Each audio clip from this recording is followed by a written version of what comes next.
Hey, Successful Wise. Happy Friday. Today is Finance Friday.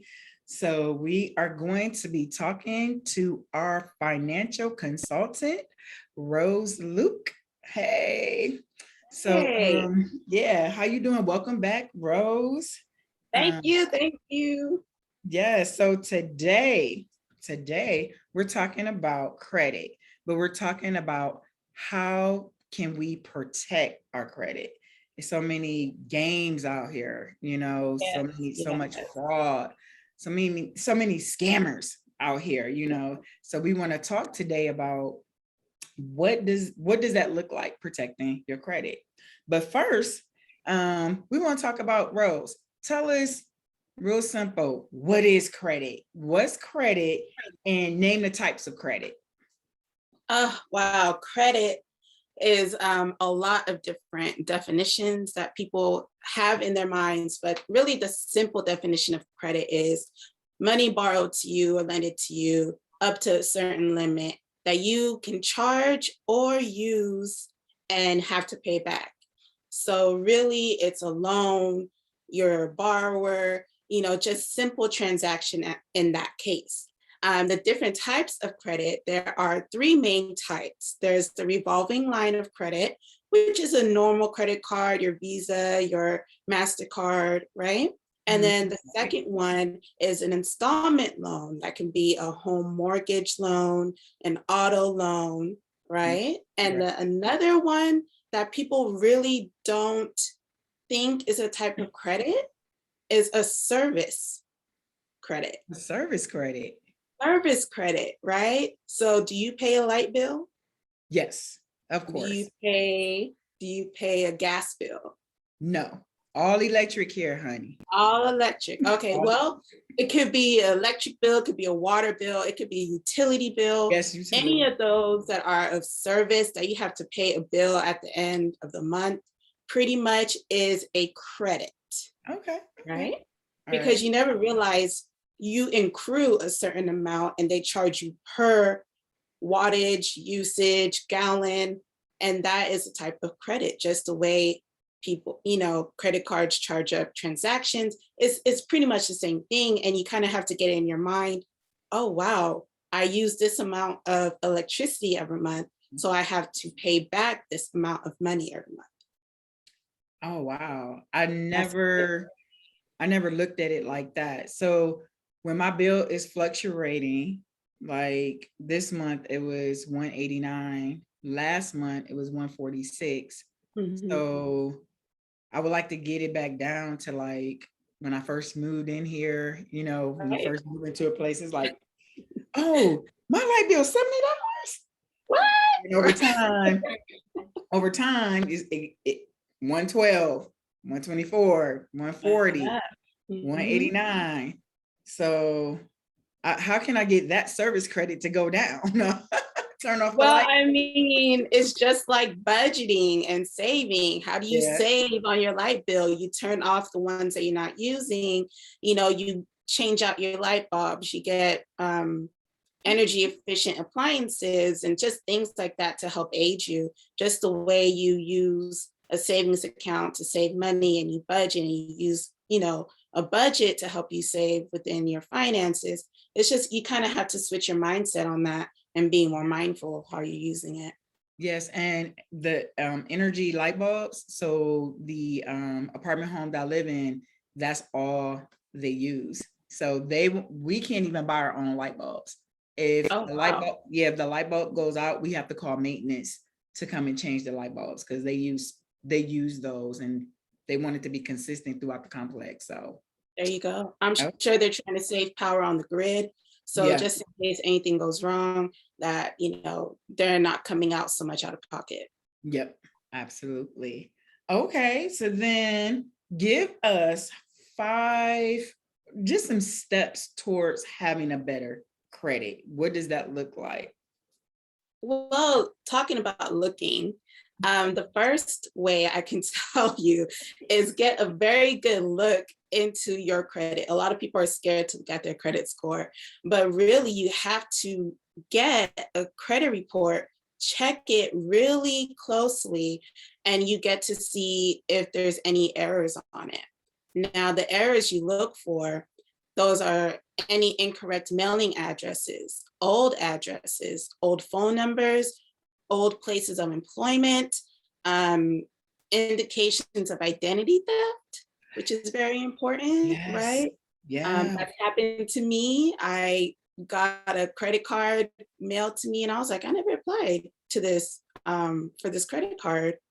And I called it to activate it because I was like, hey, I got a credit card. And they said, no, this card is automatically flagged for fraud. And years later, when me and my husband tried to apply for a home, sure enough, that address was on my credit report. And I said, I've never lived there. And they said, well, have you experienced any fraud? And I said, oh, yeah, I have. So they said, you might want to get that checked out. So that was my first run-in with identity theft, right? And from then I was really just on it. I'm like, I don't know that. I don't want it. I don't know who that is. That's not me. Another one is inquiries you don't recognize. That is, if someone has used your identity to try and apply for certain things. It can be a store card, like a Macy's card or Kohl's. It could be just any number of errors or inquiries, like, yeah, and you also want to keep those inquiries down on your credit report. Yes. So Yes. that will tell you a lot. You have to keep it at least below 3 inquiries on your credit report. And a year, 3 inquiries a year? Okay. Completely overall, just 3 inquiries. Yeah. Every 30 to 60 days, because that is when credit is reported to the credit bureaus, and that's when they update it. They update it every 30 to 60 days. So we need to be careful in terms of if we're searching for a new vehicle or to trade it in, because they're constantly pulling. Is that a hard pull or a soft pull? That would be a hard pull. That's what I thought. Okay. Yeah, because they do go back quite a ways within your credit history just to see if you've had any repossessions or anything like that. So that is a hard pull. So you always want to make sure that you're not doing too many of those. That's why I always advise, if you are shopping for a home loan or auto loan, you go to a credit credit union. So that way you can just do one time, the bank does it for you, and you're able to get a check or a limit up front, and then you can go shopping with a known amount instead of trying to see what you can get, because that's going to harm you in the long run. Okay, so I just used the term hard pull, soft pull. Can you just touch on what a soft pull is? Because some people may not know what's a soft credit pull. A soft one is, let's see, how can I describe it? So if you're going to say,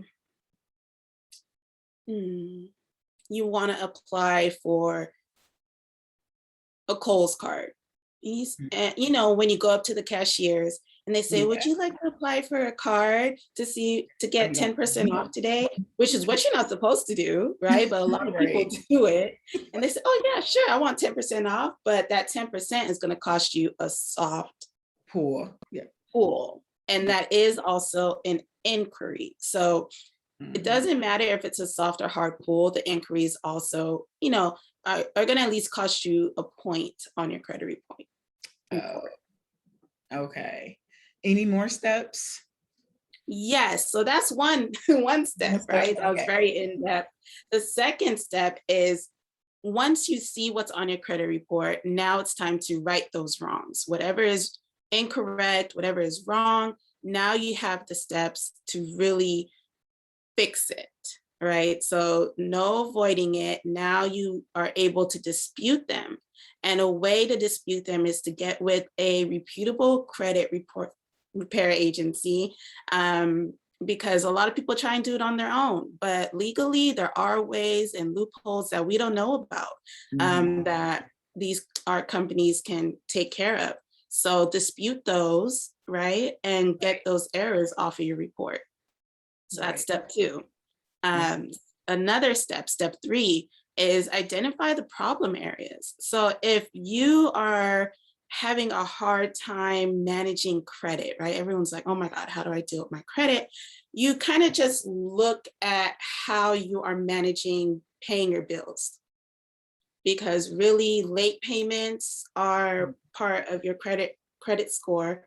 Mhm. So you want to stay on top of your payments. So they're not late anymore. And another tip to help you manage that is put things on auto pay. So that way you Oh, just have to no, focus.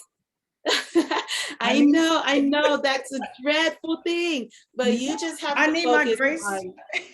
I need my grace period. I need my grace period. Hey, but it's all about discipline. That grace period is nice, but it goes by really fast, Well, it right? depends. My auto for paying my car note, and I think this is across the board. Correct me if I'm wrong. 10 Mhm. days. True. Yeah. So that's so if my pay falls, Within be those 10 days, you're okay. yeah, Yeah. then I'm fine. But like my Mhm. T-Mobile, I don't want it on auto pay. I mean, I might want to split it up. You As long can, as and I mean, but as long as it thankfully, gets paid on time. But does does okay, paying on time, like mhm, rent, okay, gets paid on time. Rent gets right. paid on time every first, okay. Mhm. And we live in a complex where they report to Awesome. all The three. credit. So Awesome. that's real good. It's like automatic. Now that comes out automatically. Okay. Mhm. Um, so if so say for instance, someone pays a bill within a grace period, like the car note, you have 10 days. Does that affect your credit because you didn't pay on a contractual date? So, your car note is due on the 10th, but you have 10-day grace period. Does that affect anything? Any points or anything? No, because that will be up to the card company that's in charge of your auto loan. So if Okay. they're the ones giving you that grace period, then it will be up to them to report if you are late past that grace period. And they pretty should be able to call you and say, hey, your grace period has passed. Are you able to make a payment?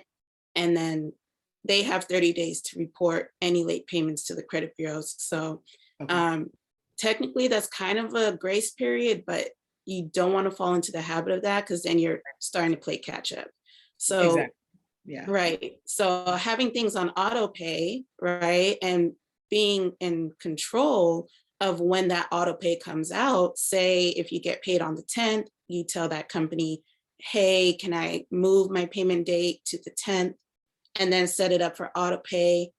Then you just have to set it and forget it, right? Once you get Yeah. paid, just make sure you have enough money in there so there's no overdraft fees, and you have a peace of mind. So you're not hit with overdraft fees and you're not hit with late payment fees. Mhm. A lot of companies I know reward the consumer for doing auto Yes. pay, and they give you discounts. They don't charge you as much.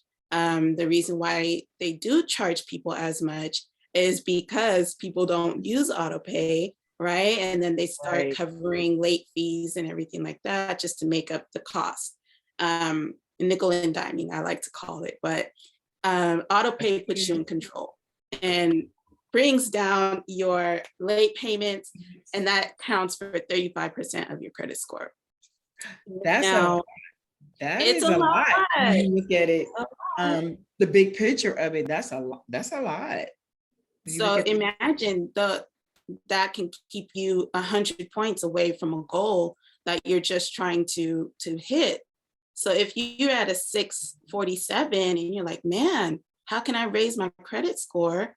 Hey, a good thing is maybe pay off those credit cards to 30% below your credit limit, and that can simply raise you 100 points.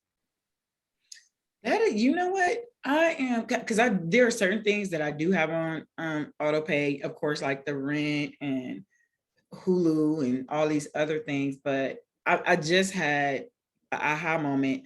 I don't have like I have Capital One. I Mhm. can put that on auto pay Yep. and not set it and forget it and not even think about it. I just didn't, yeah. As we're having this conversation, I just got an aha moment. I'm going to apply that knowledge. I'm going to apply. Yes, I mean, we Yeah. highly encourage. A thing about credit is you get so much leverage when you use your credit cards, right? A Yes. lot of people who are like, oh, that's fine. I don't want a credit card. I can just use my debit card. Well, there's no advantage to using your debit card. That's money you already bring in. So really, it's just coming in and going out. Whereas with credit, you can leverage the limit that you have on that card and say Yep. pay your electric bill with that credit card, so it's getting paid every month. There's Yep. money on that card, and Yep. you pay back on that credit card. You increase your payment activity, your usage, and you increase your on-time payments. Your credit goes up, you get more higher limits, and it just capitalizes on top of that. And before you know it, you can get like a $5,000 limit on your credit card just I'm a by witness. paying your electric bill on time. I'm a witness. Yes. Yes. And because that is my Capital One limit. And also the rewards, because oh my gosh, I would always hear about rewards. And then like, I think right now my rewards is like 161, but you can let them build. You never lose them at all. You can just let it build and build and build and, cash them in for a shopping spree or go take a trip or, something, different things of that nature. So yeah. To treat yourself, like, Yeah. oh yeah, I put in all this hard work of working for my money. My money's now working for me, and I get to take a trip, or I get to upgrade to first class, or I get to, so many advantages. They are there. You guys just have to look for them and really be disciplined enough to just say, okay, I don't need this Starbucks this morning. I need to pay my credit card bill. Yeah. And I used to be in the mindset of credit was bad because that's how I was taught. If you get a credit card, just pay it off and leave it, right? Just pay the minimum and you're fine. Pay the minimum and you're fine. Yeah, I didn't listen. I did not listen. I maxed it out within 2 weeks or 3 weeks or so. You give an 18-year-old an 800 credit limit. Oh, it was just swipe. That was me in college. I had like 5 cards. I'm like, they're gonna give me a card. I don't have a job. Swipe.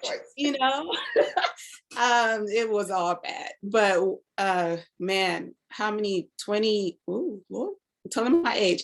10 plus years later, learning all of this and learning the formula of really just checks and balances, right? When it comes to credit, I'm now understanding, man, if I can get a chance to get that credit card back, it's going to be such a different playing field. And it has been. And it's really been a blessing to really start learning financial literacy and understanding that credit can be leveraged and it is a good thing. It can work for your favor. So the third step was identify your problem areas, right? Pay your bills, get those credit cards down to below 30%. And then you start setting up milestones and goals for yourself of what you want to accomplish with that credit that you're rehabilitating, you're restoring, right? Yeah, right. Another step is follow up. So now that you're making those payments on time, you've tracked it, you've removed all of those wrong, incorrect items, addresses, phone numbers, places of employment. Now within 30 to 60 days, follow up and check your credit score and your credit report again, because you want to make sure that the credit bureaus have been reported to and are reporting back to the companies that you're paying that, yes, these have been removed and your score is increased. So you have the way to do that just by how you disputed those items in the first place. And another step is always monitor it. Monitor your credit, because people are like, oh, I disputed it, I'm fine, I'm good, I don't need to look at it anymore. No, keep a constant eye, because identity theft is on the rise. Someone's identity is getting stolen every 2 seconds, especially now. 2 seconds. It's as quick as that. If you leave anything unopened or unsupervised or unmonitored, it is open to these hackers. I mean, everyone is on social media nowadays, even the scammers, right? They are paying attention to the trends. They are paying attention to how frivolous people are with the information. Everyone wants something for free. So everyone is inputting email addresses, phone numbers, their names, their faces. So scammers are having a field day right now. So They are. They are. yeah, you Um, really, you mentioned social media. Another thing I want to point out, I don't know if this has happened to you, and it's all a part of what you just said, how they get your names and different things like that. I've gotten, I'm sure everybody's gotten Facebook friend requests from friends that they're already friends with, yeah. because a hacker and clone. Well, this just happened to me yesterday. A relative of mine, she's barely on Facebook, right? Mhm. So I got a DM that said, "Hey, cuz, how you doing? Mm, How is yours? How is Linda? How's your, I miss you guys, like conversations." And I responded back, "Hey, how you doing?" Now there was a recent death in our family, and I was like, the family is heartbroken about such and such that passed away. And then the person came back with this whole dissertation. oh, Oh, the I'm sorry, forgive me for your condolences. And like, it didn't sound like my cousin. So at that right. point, I blocked. Yeah. And sometimes, and then because if you constantly talk, thinking you're talking to that person, be it a relative or a friend, then the money things start coming. Because I've had this happen a few months ago when someone was asking me about, did I know about grants? But I don't know how they know. I guess they watch people's conversations. And I was talking to that person for about 2 minutes. It was like, did you hear about the grants and da da da da? And I work in nonprofit. And I'm like, no, I didn't hear about that. And I'm thinking I was talking to a friend from church. So this Mhm. person was a friend from church. And they were like, yeah, you can get da da da da. And as the conversation went, I was just like, okay, what? Wait a minute. Now Yeah. this doesn't sound. So then I screenshot it, but then I picked up the phone and I called my friend from church and said, are you inboxing me? And I sent her the text and I was like, okay, you've been hacked. So Yeah. that's another good thing too. Know who Yeah. your friends, if something seemed kind of odd, pick up the phone, pick up the Call. phone and call them or send them a text. Hey, Rose, is this you? This doesn't sound like you. So Mhm. beware of that. And that was my segue too. I was going to ask you, how does fraud affect us all? As consumers, as business owners, A lot, a and lot. the And signs. unfortunately, yeah, there's a lot of signs. Just like you said, the government one spamming you saying there's a grant for $7,000. Trust, I've seen that one. I've been contacted as well. And I said, this Mhm. is fake. So just be diligent. If anything seems too good to be true, it usually is. It is. If you have a personal connection with that person trying to reach out to you, always reach out to them first before you respond. Never give out personal information over the Yeah. phone, um, over the phone, over social media, through a chat, nothing like that, because that right there are your telltale signs and a direct line to your credit, into your Ooh, identity. yes. So if you know somebody is asking, hey, what's your address? What's your full name? What's your birthday? All of those questions, you have to be suspect, because it's really just, hey, why do you need to know all of this stuff when you know what my birthday is? Yes. Right. So And if don't you ever don't let, know, send me a text or right. call me. A Exactly. So just really, I always want to say this, take advantage of every company's security um, uh, security prior monitoring. measures. Yes, always take advantage of that. If they say, hey, do you want to spend $5 for, fraud protection. Say yes. Say yes. Say less. Say yes. Right? You always want to sign up for that because you let things slip all the time. You can throw a receipt away. Not everyone has a paper shredder. You cannot shred paper correctly. These people go through extreme lengths to get your information. Yes. So you want to go to extreme lengths to protect your information and protect your credit score. So number one of that is be aware of the scams. Any fishy emails that look weird, capitalized letters, links to odd suspecting websites. What else? They have so many. There's so many. So much. And I tell people if you don't have a shredder, junk mail, like how you go to the mailbox, you have junk mail. Do not, well, at least I don't do this.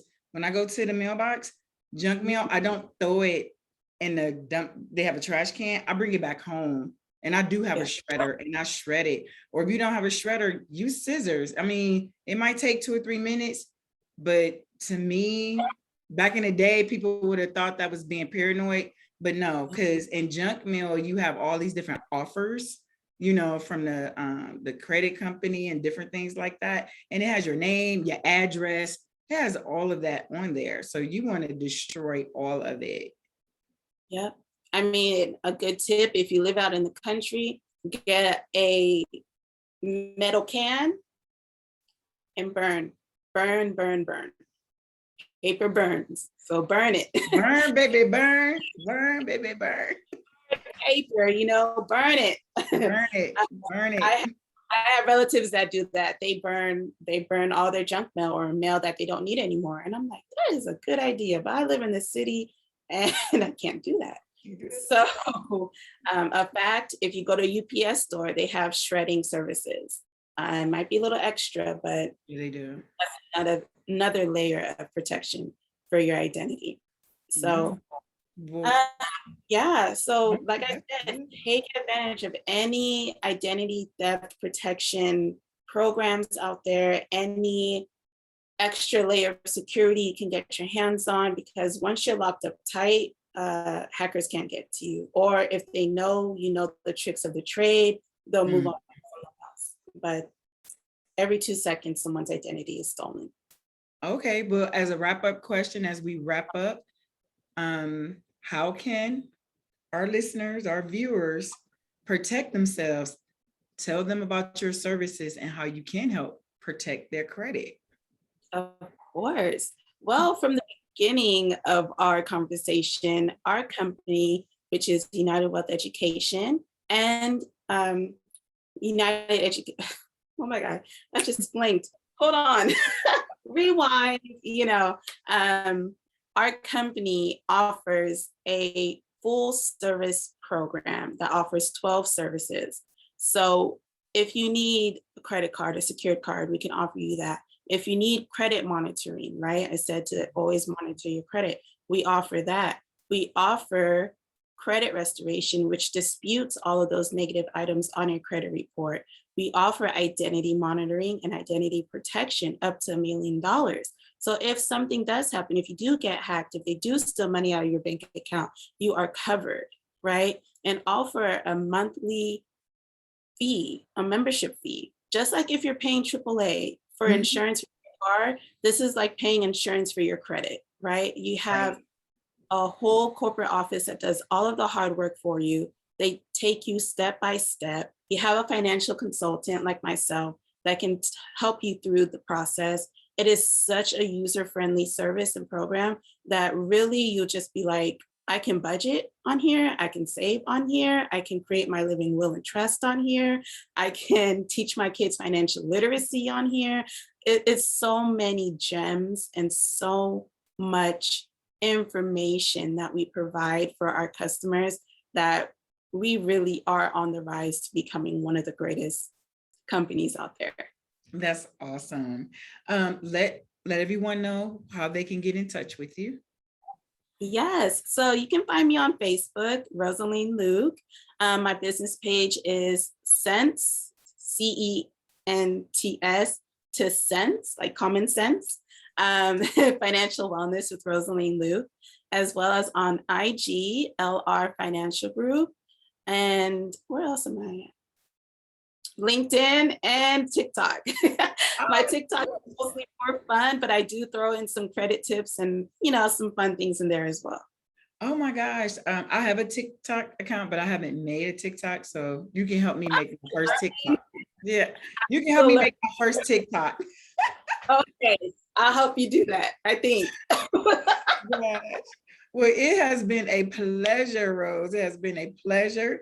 And until the next time, be well, and everyone, make sure you get your money up, get your credit together so we can get our money up and keep our money up, right?